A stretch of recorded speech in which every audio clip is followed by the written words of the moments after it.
Citoyennes, citoyens, salut et fraternité, chers compagnons, bonjour, le Tour de la France par deux enfants, écrit par G. Bruno, une lecture par Grégory Baudouin, votre serviteur. Nous sommes donc aujourd'hui le 23 septembre et c'est le jour des constants. Le chapitre 58, que je vais diviser en deux parce qu'il est vraiment très très long. Il est vraiment très très long. Donc le chapitre 58, Michel de l'Hôpital, deux sexes, le courage civil et le courage militaire. Enfants, voici encore une belle histoire. L'histoire d'un magistrat français qui ne connut jamais dans la vie d'autre chemin que celui du devoir, et qui se montra aussi courageux dans les fonctions civiles que dans d'autres, dans le métier militaire des armes. Michel de l'Hôpital naquit en Auvergne, au XVIe siècle. Son travail assidu, ses études savantes et son grand talent, le firent arriver à un poste des plus élevés. Il fut chargé d'administrer les finances de l'État. Bien d'autres avant lui s'étaient à ce poste enrichis rapidement, en gaspillant sans scrupule les trésors de la France. Michel, qui avait la plus sévère honnêteté, réforma les abus et donna l'exemple d'un entier désintéressement.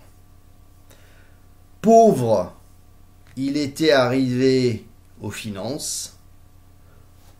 Pauvre, il en sortit. Tellement que le roi fut obligé de donner une dot à la fille de Michel de l'Hôpital pour qu'elle pût se marier. La probité que Michel avait montrée dans l'administration des finances lui valut d'être nommé à un poste plus important encore. Cette fois, ce n'étaient plus les trésors de l'État qu'il avait entre les mains, c'était l'administration de la justice qui lui avait été confiée. Il fut nommé grand chancelier du royaume. Dès le début, on voulut lui arracher une injustice et obtenir qu'il signât un arrêté de mort immérité. On le menaçait lui-même de le mettre à mort s'il ne signait pas cet arrêt. La réponse de Michel de l'Hôpital fut telle qu'il serait à souhaiter que tous les Français l'apprissent par cœur. « Je sais mourir, dit-il, mais je ne sais point me déshonorer. » Et Michel ne signa pas.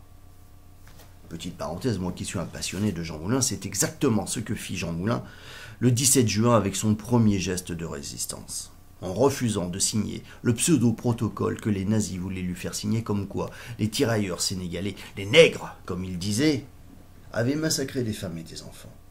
Il refusa de signer ce protocole. Ce fut son premier acte de résistance.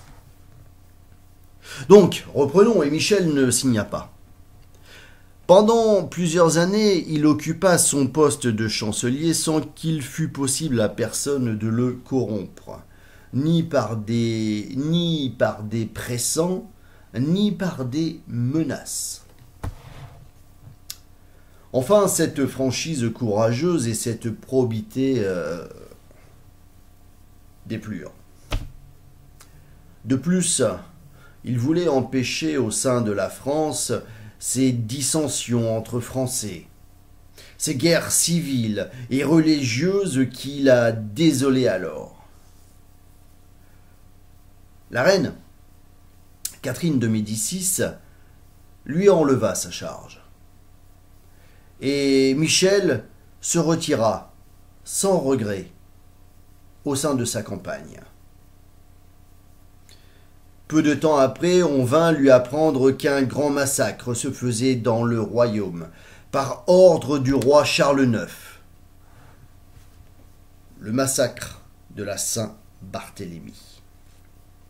On lui dit que le nom de Michel de l'Hôpital était sur la liste des victimes et que les assassins allaient arriver.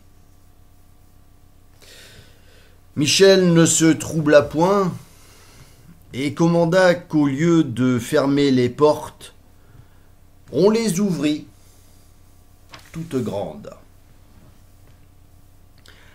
À ce moment, un messager de la cour envoyé en toute hâte vint lui annoncer que le roi lui faisait grâce. Michel répondit fièrement. J'eusse ignoré que je ne méritais ni la mort, ni le pardon. Quelle que fût l'énergie de Michel de l'Hôpital, son grand cœur ne put supporter la vue des malheurs dont la patrie était alors accablée. Sa vie fut abrégée par la tristesse. Il mourut 6 mois après la Saint-Barthélemy.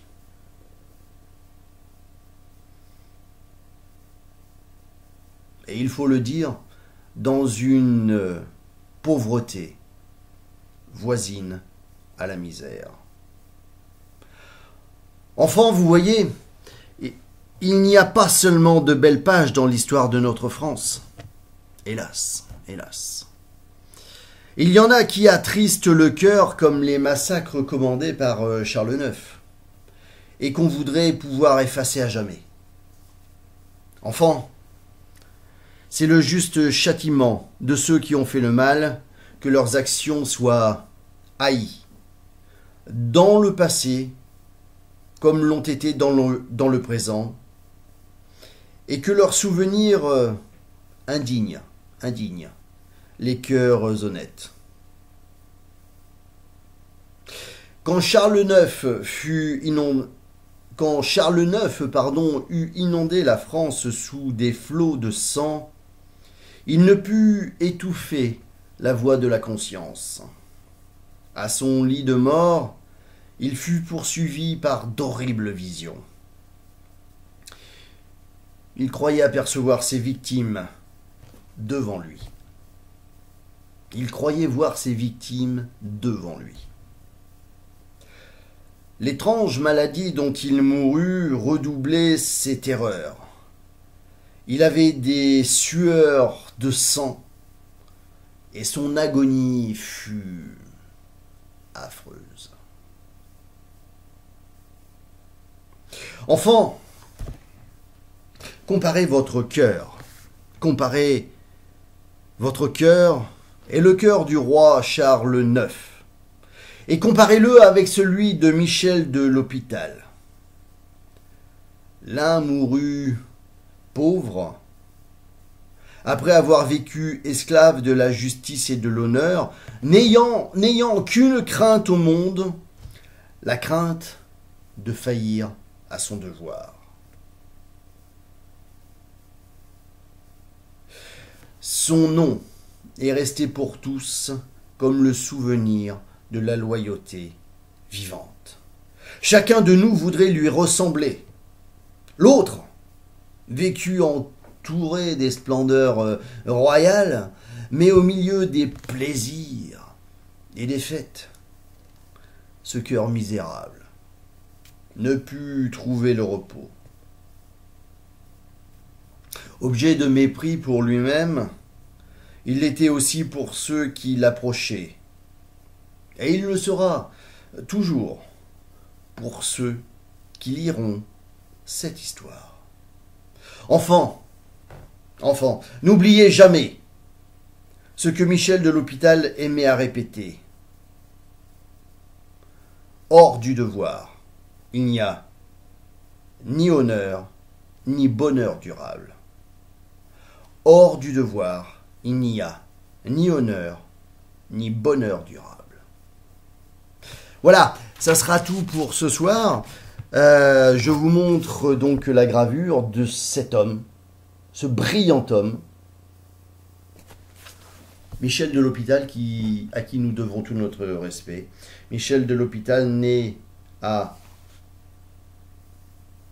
Agneperse, pays de Dôme, en 1586, mort en 1678.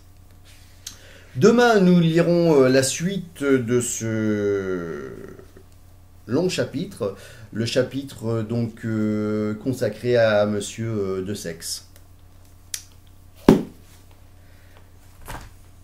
D'ici demain, par le ciel, partout, pour tous, que la force soit avec vous. Salut et fraternité.